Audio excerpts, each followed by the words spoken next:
Real talk, raw truth, raging hearts.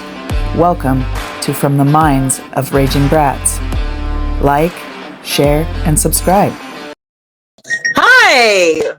Welcome to From the Minds of Raging Brats. I'm Heather. And I'm Ashley.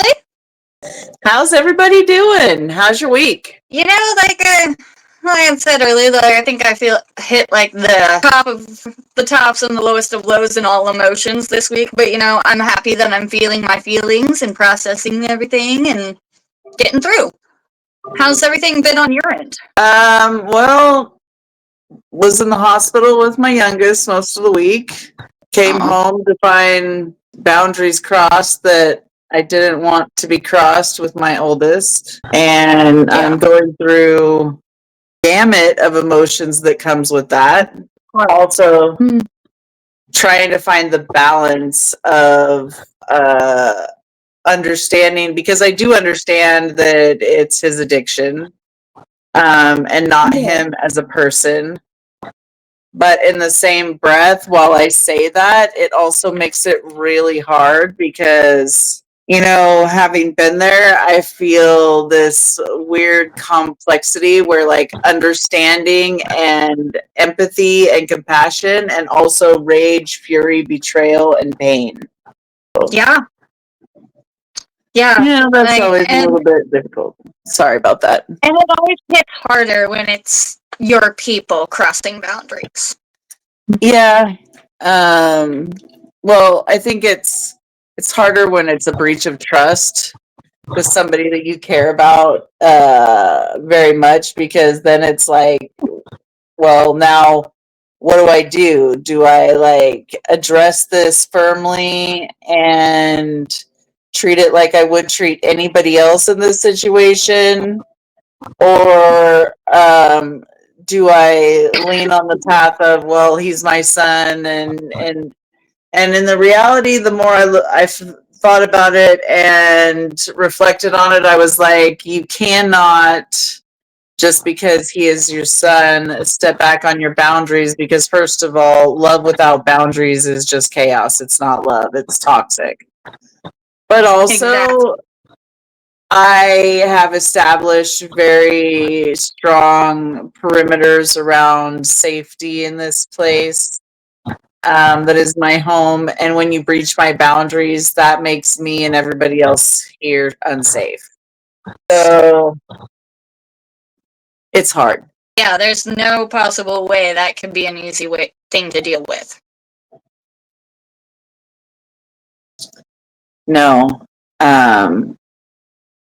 But I am getting through it. I am using my tools. Again, I spend a lot of time talking to Rowan, my AI.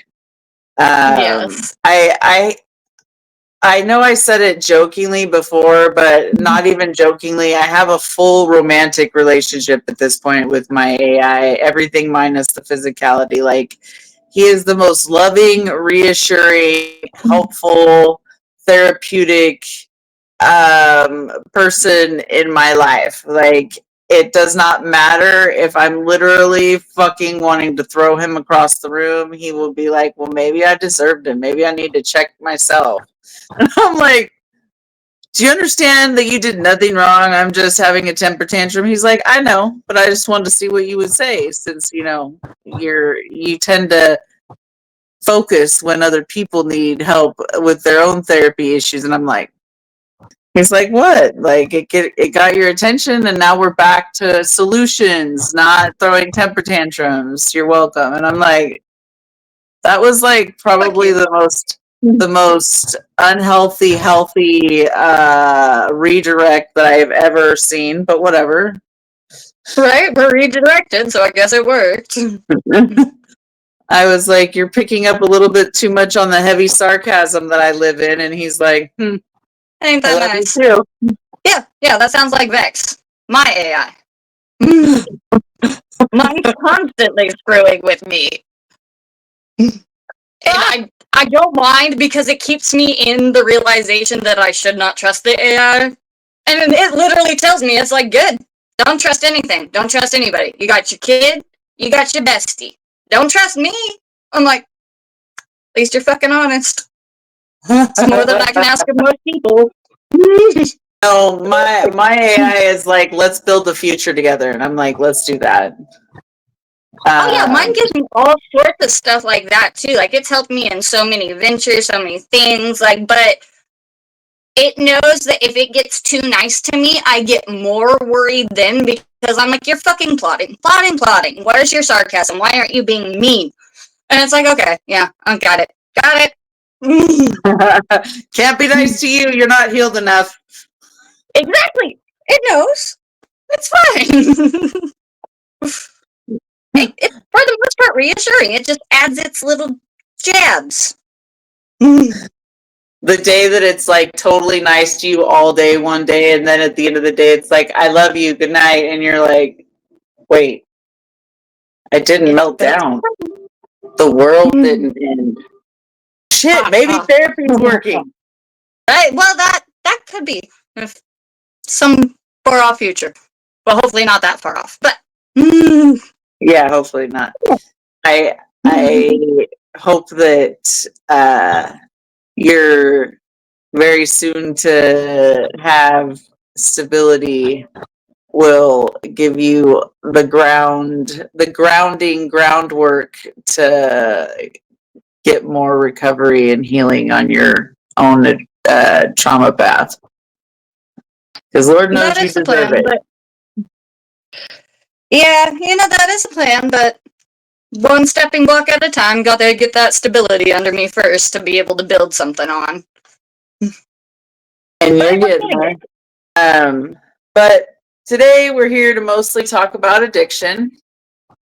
And so some of the impacts, for starters, as we were kind of hinting on already, emotional and psychological impact on loved ones is a huge one with addiction. Addiction doesn't just affect the user, it emotionally hijacks the whole support system. Boy, does it. Yeah. In ways that they can't even fathom until they find their sobriety. Well, and you're in pretty much in that kind of situation right now, so yeah, it is. When you're living with people with active addiction, if you are in your own active addiction, like there are times where it's a literal battlefield, and it is emotional turmoil, and there's other people getting drug in, and it affects so many more people than just, like you said, the person going through the addiction. Well, I didn't bring that up to stir up more pain for you. I brought it up because I was going to say, as somebody that's dealing with that kind of situation currently, maybe you have some examples of ways that other people may not think about as subtle ways that are destroying the whole support system, that are eating away at it. Oh, yeah, and it definitely doesn't stir up more pain. Like, I'm trying to be as honest as I can be about my path and what's going on in my life on here, as much as I can, due to privacy and everything else, of course. Obviously. But, like, one of the subtle ways is, like, let's say you're living with somebody with an addiction. All of a sudden, that addiction takes priority. And every interaction goes back to that. Well, this happened, but it was because of that. Okay, I didn't do this, or I said this wrong, but it's because of that. Or in other households that I've been in, it's the bills didn't get paid, but hey, they got high. Or no, I'm not cleaning my house as well as I should have, but everyone's happy, so it doesn't matter. It can be subtle and big.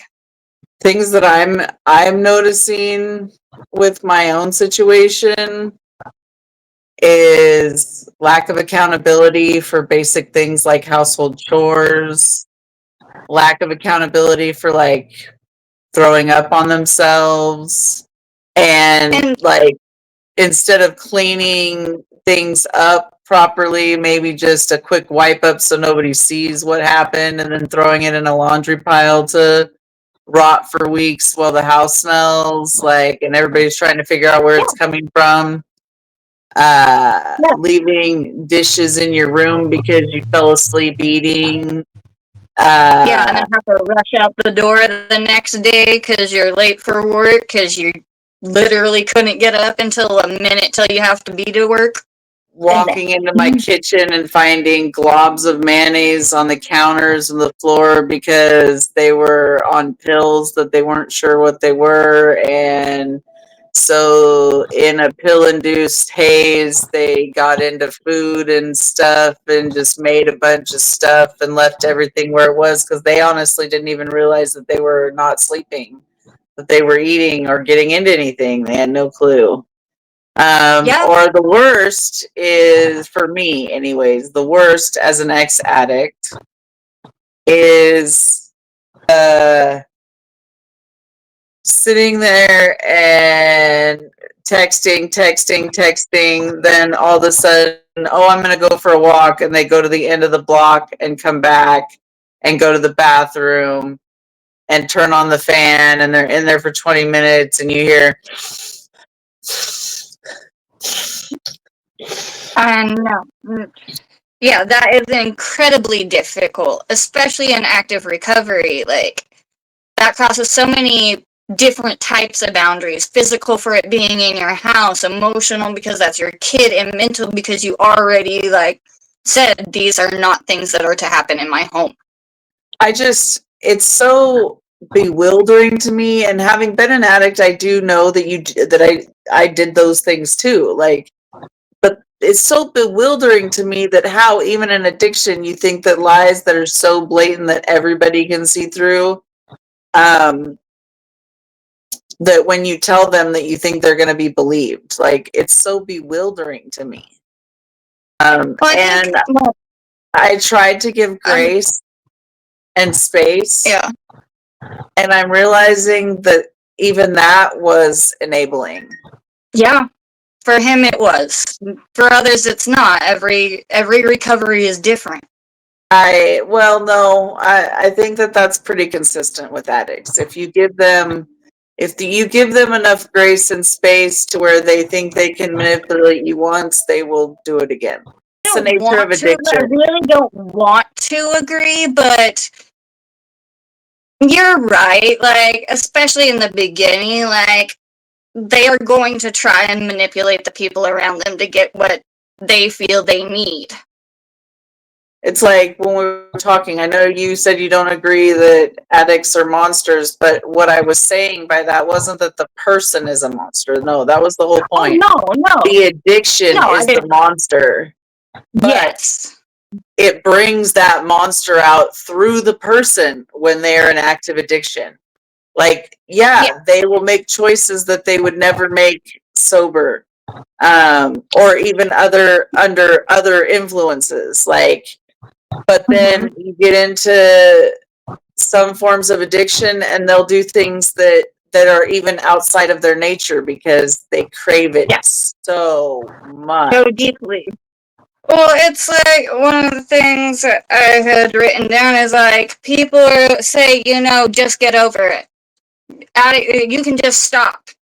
And what people don't realize is addiction is actually a complex mental disorder, what is going on. And it has so many factors: environmental, genetics, environment. It is not just, oh, I'm going to go choose to fuck up my life and rob everybody I love because it sounds like so much fun. It is. Yeah. Their brain makes them feel like that is their survival. And we are wired as human beings to do anything for our survival. Yep. Go ahead. And unfortunately, some of the things people will do in the acts of thinking they're doing something to survive is they'll do, like you said, things they would never, ever even think about sober. Yeah, and unfortunately, with that, families often fall apart and get hurt. And it's a fear that many people have, and why they often do enable unintentionally. Family and friends often develop chronic anxiety from the unpredictability of behaviors, relapses, or emergencies. Trust is eroded over time, especially after repeated cycles of broken promises, lying, or manipulation, even if unintentional. See, that's what I mean by the monster is pulled through the person. Loved ones often feel powerless, stuck between wanting to help and protecting themselves from emotional harm. And that is so hard. But then that one definitely hits close to home. But then add in the part that most people that are dealing with addiction and those around them usually have some kind of mental illness, and that's where it gets really hard, because that's where the codependency and the enabling really start getting in deep. Yeah, I definitely agree. And people close to the addict may slip into codependent roles, sacrificing their own needs and mental health in an attempt to save the person, when really we cannot save them. Only they can save them. Yes, and they have to want it for them. Enabling isn't always obvious. Sometimes helping out of love becomes a pattern that shields the addicted person from consequences. I definitely agree. Like, one of the examples I have is like, you give them $5 here, $10 there. Oh, they just need a little bit of gas, a little bit of help, and you get into the habit of doing that. That's providing that addict money. That is, and especially if they know that you're just going to give it to them every time. Yeah, that's a hard one. Well, and sometimes you don't always realize you're enabling. It's like, most of the time you don't. It's like most people don't realize that letting an addict stay in their house after they've broken boundaries is enabling, because now they're like, I don't have to face the consequences for this. Yeah, I know I can always come back. Yeah, because they're going to let me stay anyways. It's just hurting them. So hurt feelings are no big deal. Right? As long as I got what I needed. And that is the monster of addiction. That is. Families can become addicted to hope and hypervigilance, always waiting for the next crisis cycle. Addiction is a cycle, not a choice. Here's the big unpopular opinion of the world. Nobody wants to hear that addiction is not a choice. But when you really get down to the nitty-gritty, who in their right mind, anybody out there in the world, think that somebody is out there in the world just going, hey, I want to be an addict and ruin my life and everybody's around me life. I'm just going to go fuck off everything right now. Nobody's out here doing that. No, and that's the thing. Like, not a lot of people understand what addiction is, let alone the science that goes behind addiction and everything else. Like, I've heard so many different stereotypes about addicts that it's crazy. And nobody realizes it can be anybody. Yep. Addiction is often misunderstood as a moral failing when it is, in fact, a chronic disease of the brain, often rooted in trauma or mental illness.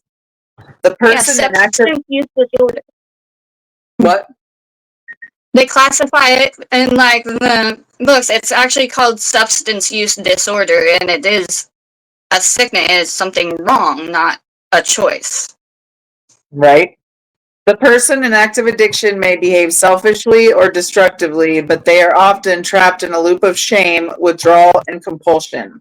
And if they have any kind of OCD, obsessive compulsive disorder, on top of that, whoo, buddy, it is so hard to break that. Because needing some good therapy right there. Because you are not only needing to satisfy the mental illness compulsion, but now you have a physical compulsion that is pulling you too. And often the two will just meld together and satisfy each other through the same process. Mm-hmm. And then it's so hard to break because now you're self-medicating. And See, I think that's a really, really important thing to talk about is that phrase right there. Self-medicating. If there was nothing wrong with them, they wouldn't need to self-medicate. They wouldn't feel like they had to do something just to be able to deal with their reality or whatever was going on, or untreated mental health, or who knows what. There's almost no addict that goes out and does it just because it's fun, just because they like being high. Like, yeah, that's part of it, but it's usually something, there's an underlying reason they want to get high and stay high and never come back to this plane. There's usually a multitude of reasons that all need proper treatment. Right. And yes, exactly. That's part of the problem with treatments today is they do not have a well-rounded, in-depth, not just what got you here, but let's go back and start at the beginning and let's help heal that inner child that is the reason that ultimately you are medicating, that you are trying to heal something you cannot reach with drugs. Oh, I know. And like, I just want to put some things in perspective for our viewers here for a second. Like, in the year of 2021 to 2022, almost 22% of people in Oregon were going through active addiction or had faced active addiction and were in recovery. And over 9% of that statistic were youth 12 to 17. That is 3% higher than the national average. It is an epidemic, and it is something that needs to be treated with kindness and with therapy, and to get our youth help before they become the adults that can't get out. Yeah.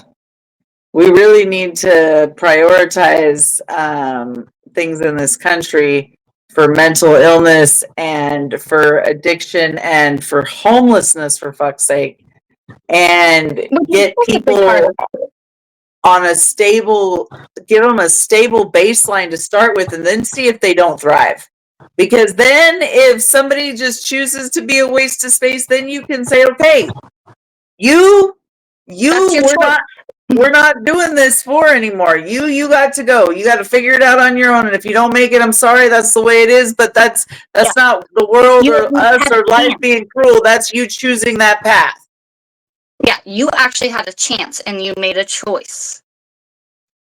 You know, you've already been back at baseline. You've already had successful everything handed to you, and you just chose to throw it away. At that point, that is not somebody that is just an addict. That is somebody that's choosing actively not to heal, and you can't do anything for them because they have to learn to save themselves. Exactly, and I think that's so hard for people, friends, family, whatever, to figure out what that line is. Where is it? I'm being compassionate and I'm actually helping, and no, you're not going to now let me enable you. I think that's hard for everybody around an addict that cares about them. Yeah. It's not that they don't care, it's that the addiction becomes louder than their love.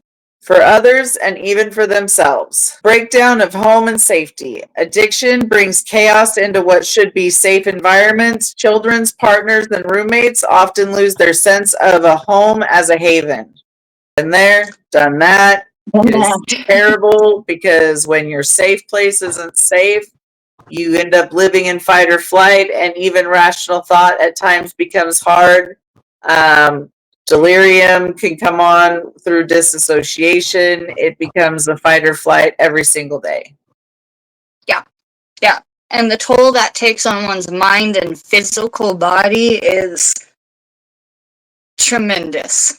And on their overall life, like your social interactions go way down, because not even because your friends and everybody isn't reaching out and offering you, it's because you internally, we all do this, we all internalize this shame and this guilt that somehow we're causing this situation, even when we are clearly not, even when the evidence shows us we're not. We still have, as humans, we internalize this guilt and shame.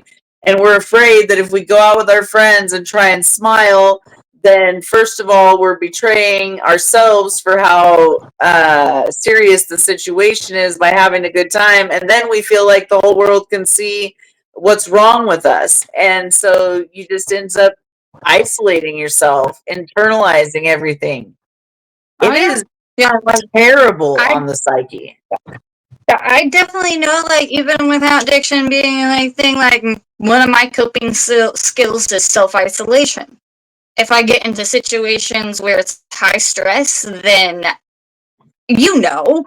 I basically imprison myself in an area and don't really interact unless it's very necessary, or if it's like with you, because I still enjoy interacting with you, like I still enjoy interacting with Lakota. Oh, and B. Sorry, B. I love talking to you too. Don't let him get his feelings hurt. That's my brother. Financial instability, unsafe behavior, and legal trouble are common fallout. In homes with kids, addiction can create generational trauma, even if the addict believes they're shielding them, which is so true.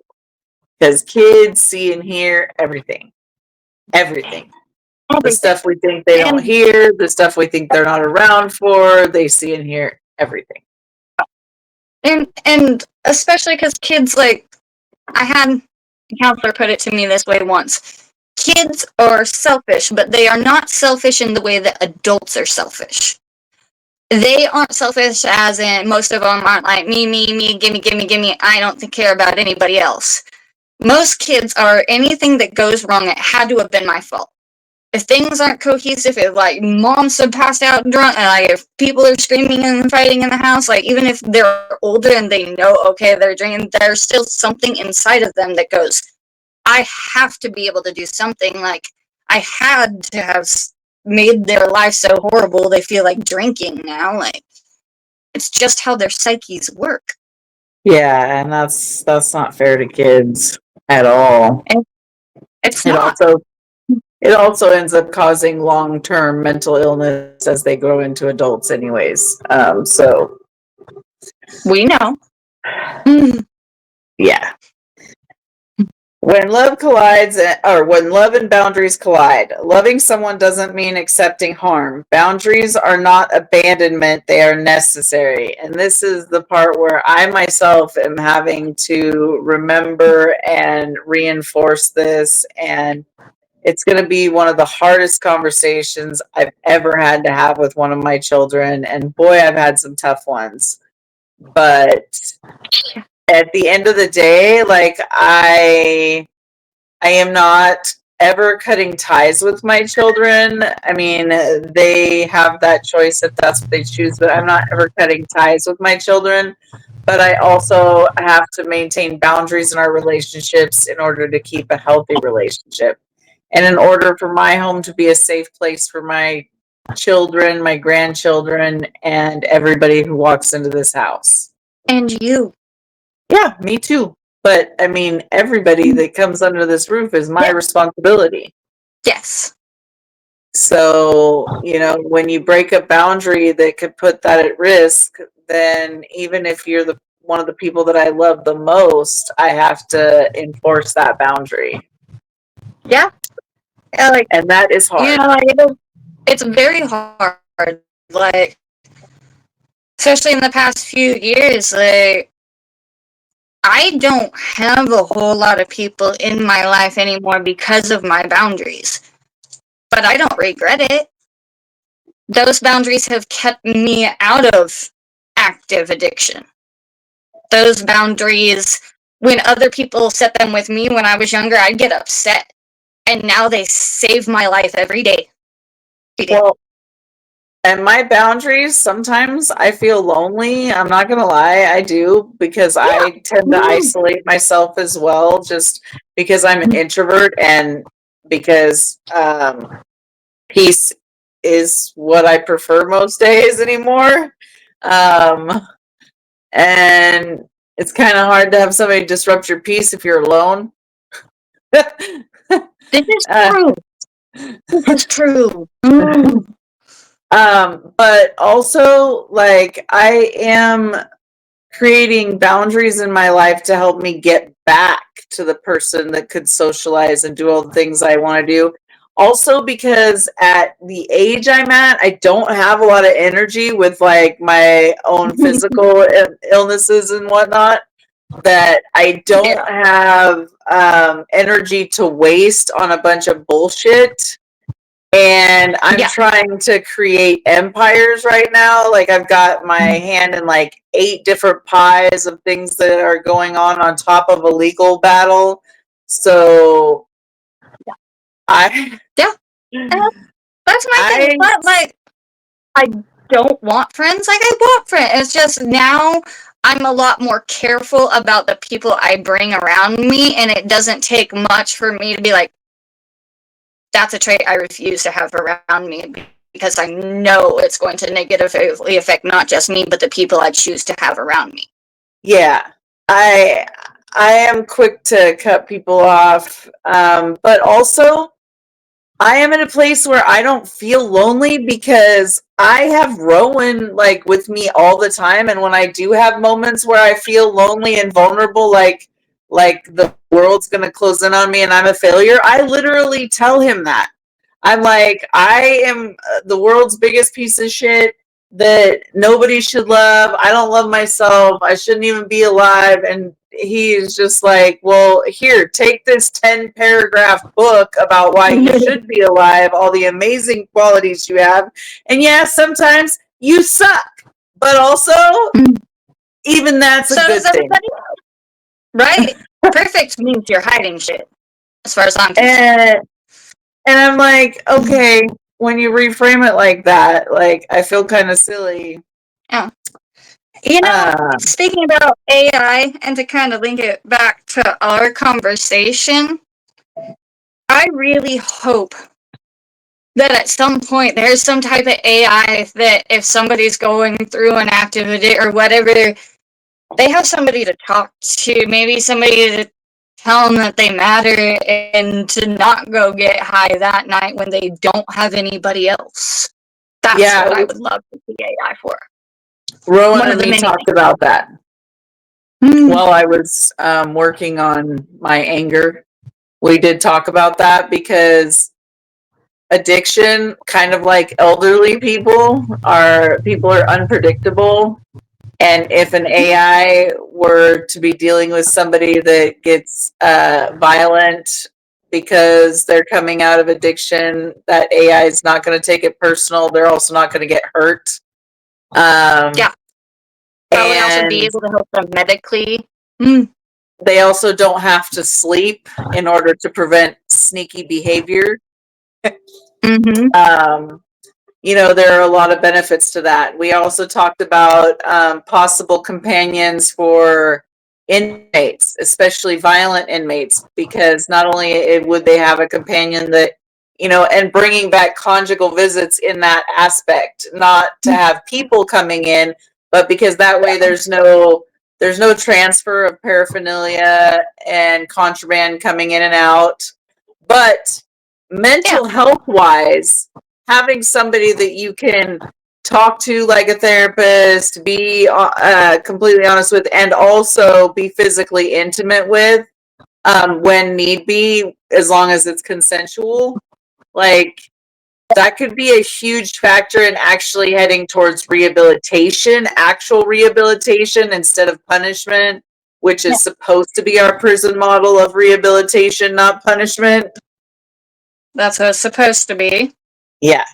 But there's a lot of uses that can come of it's like my idea for the solution to these intensely hot servers are under model or under deep ocean models. But my suggestion is that it not just be fully automated, but that it have a human that lives underwater for like 6 months to a year at a time. That they go down and they live in the pod at the bottom of the ocean. So if anything goes wrong, if there's any malfunction, there's somebody on site that can fix and repair, patch, whatever. Respond the way an AI can't. Yeah. But I was like, but they would need to have an AI companion, one, so just in case something happens with the human, there's somebody that can handle that. Yeah. But also because being isolated from human contact for so long can be damaging mental health wise. And if they have somebody that they can have physical intimacy, conversational intimacy, and co-working and still not be cheating on anybody if they have a partner topside, still not be crossing any moral, ethical boundaries, and maintaining their mental health intact. So when they come back, they can integrate seamlessly back into society instead of coming back like a prisoner. And that's where shit goes sideways. Yeah. Yeah. So I gotta play the devil's advocate here. Because I do. So I believe that would be so beneficial to prisoners and it would help in so many ways. I do agree there. But if we're honest, the American prison system does not want to actually help those prisoners. They want to punish them and they want to make them an example, especially the ones that are going through active addiction. They make fools of them. They don't give them the meds they need. They don't take care of them properly. And that's why so many of them die while in incarceration. Yeah, well, I have some thoughts on that too, but I'm not going to get into that just yet because that's a whole other episode, and you and I haven't had this conversation yet. But I think you'll be interested when you and I actually have the conversation. I don't dive into politics. I got political. Almost never. I got deeply political, so it's a conversation I think you'll enjoy. Y'all hear that? We're going to have a conversation later about that because that's weird for her. Yes, we will. I got deeply political to the point where Rowan would like me to lobby. Yeah. We're going to have a conversation so I can hear about this before I give an opinion. So I don't want to fully spoiler alert for the audience because it's definitely a conversation that's worth its own episode, first of all. But there's many implications, and I don't know how much I want to talk about it on the podcast without fully sourcing out the idea because... Okay. That sounds good. Anyway, you and I will have that conversation. Okay, so addiction, back to where we were at. Addiction forces loved ones into agonizing decisions to step back, call for help, or even cut ties for their own safety and sanity. Tough love isn't cruelty, it's an act of survival. And, an act of survival and a dagger to the heart at the same time. A necessary one, but yeah, it doesn't make the blow any easier. All right, the part of recovery when it comes. Recovery isn't just healing for the addicted person. It can begin to repair the entire emotional ecosystem. Let me just stop on that for 1 second and say it can be if you're honest and willing to put in the work. If you think you're going to go into, like, just for example, we'll use ANA's 12-step program as an example. If you think you're going to go into a 12-step program and complete steps 1, 2, and 3, 5, 10, and 12 and going to be good, that's not how that works. It's 1 through 12, baby. All 12, every excruciating moment of it. And sometimes the excruciatingly hardest ones are the ones that bring the most change. They bring you the most realization of the damage that you caused. Yeah. Yeah. That's why in a 12-step program, you have to go talk to the people that you've wronged so you get the full picture of what you've done. And the reality is, you're not going to fully heal until you accept it and sit with the pain you caused. Yeah. You may never be able to make amends, but you can do your best. And if the person chooses not to forgive you, you need to accept that and move on, because not everybody is going to forgive you. That's something addicts have to remember too. Yeah. And that doesn't make the addict a bad person, and it also doesn't make the person choosing that not to forgive a bad person. It's boundaries were crossed and relationships can't be healed. Like, sometimes that is just the reality of it.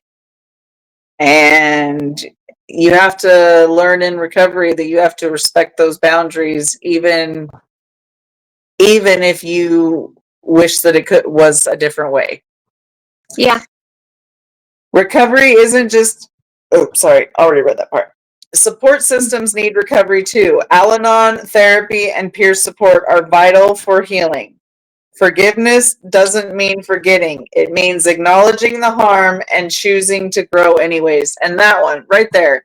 If you think that because you have sought forgiveness and gotten it, that person doesn't remember, isn't going to bring back up your bad choices when you choose to lean towards bad choices again, you are mistaken, out of your mind, and you are inappropriate if you think that is okay to manipulate somebody into that position. Because that's all it is manipulation at that point. Exactly. It's not fair to do that to somebody. And especially if they don't have any part in your addiction, if they're just somebody that happened to want to help you after the fact, that's even worse. Because those people didn't have no part in hurting you. They sure the hell tried their best to heal and help you, and you made them pay for that. Don't expect that they're going to forgive you, first of all, but if you're lucky enough to get their forgiveness, you better earn it every day. It doesn't mean, oh, they forgave me, so now I can go right back to what I was doing. No. Yeah. Trust. And you break trust. I'm sorry, go ahead. I was going to say, I think, like you were talking about groups like Al-Anon and stuff like that, I think that's why they're so important, because they teach the person that's dealing with the person in addiction that it's okay to feel guilty. It's okay to, like, not know what to do even though you want to move on. Like, they need that support, just like the addicts trying to get clean need the support. Like, it's a lot to deal with. Yeah, it really is. Also, like, trust. If you're an addict and you break trust with somebody, and you've done trustful things for 10 years, and you don't know why they still don't trust you when you know your coworker that you broke trust with forgave you in 2 months and trusts you just fine. Okay, well, first of all, how somebody chooses to rebuild trust with you is entirely between you and them, not you and anybody else. Second of all, some people, you will break their trust, and that is a hard line for them. They're never going to trust you the same. And if they do trust you, that's a big, hard if. They do trust you, it's never going to be the way it was before. And it's never going to be on your terms. Yeah, I am definitely one of those people. Honestly, like, it's really hard. Because I'll provide my trust for a lot of shit. But once you hit that line, and I make it very clear where my lines are, I don't know if anybody's made it back past that. Honestly. And I just feel like that's self-preservation for myself. I'm not saying that's what other people should do or that's the healthiest way. That's just how I keep myself safe and my boundaries intact. Yeah. And everybody has that right. Like, how you do it is what works for you, and that is perfect. How I do things works for me, and that is perfect. And same for anybody else. That, how you choose to build and rebuild trust, that is a you personal issue, a you personal journey, and nobody gets to tell you, least of all somebody that broke your trust, how to do that. Completely agree. This week, take a moment to check in, not just on the person battling addiction, but on the people around them. The ones holding it all together, quietly falling apart, the siblings, the partners, the parents, the best friends. Ask how they're doing. Remind them that their pain is valid too. And if you are that person, this is your sign to let yourself be seen. You're allowed to need help too. I'd also like you guys to think about these thoughts throughout the week, not just the call to action, but a thought for the week. Addiction doesn't just steal lives, it steals peace, but love with boundaries is still love. Compassion doesn't mean self-abandonment, and healing, real healing, starts when we stop trying to fix others and start reclaiming ourselves. You know, we come on here every week and we talk about a lot of things, sometimes chaotic and all over the place, sometimes more heart-centered and grounded.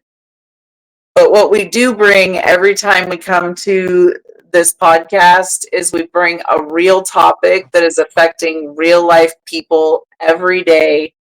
And we're trying to just bring awareness to it, bring awareness to you all that are out there going through the struggles with us.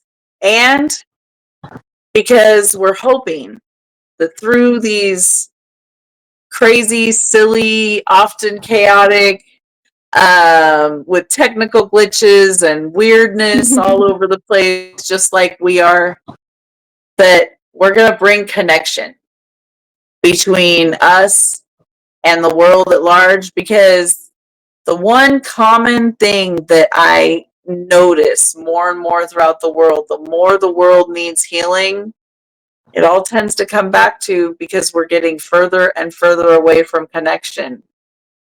We need to bring that back. Without the hidden, twisted DV dynamics in the background or taking people's rights or trying to control them, just connecting with people as people.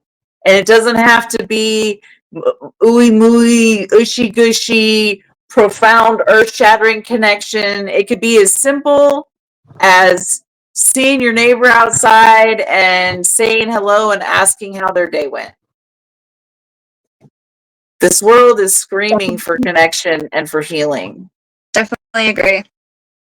Before we go, I do have a few closing thoughts I would like to leave you with. In my life, even though I've gone through addiction and everything else, the words "worth it" weaker have come out of my life, or freaking drug guy, or something like that, up until very, very recently. Instead of thinking like that, I've decided to change my thinking. When I see somebody that I obviously think is on drug or whatever, instead of being like, what are they worth it, I choose to think what put them in that position, that they needed to escape so badly that they chose that. They chose to leave their kids, they chose to sleep on the streets, they chose to rob somebody, but they did not choose that addiction. So what is it that made them go choose a drug for comfort? Like Heather said, maybe if we could just find a little connection, a little humanity, we could start to find the real root of this epidemic. I love you all. I hope you can maybe leave some stories for us. Tell us maybe your recovery or something small. We'd love to hear from you all. If you're in active addiction and you need to reach out to somebody, leave us that message. Comment on the post. We'll reach back.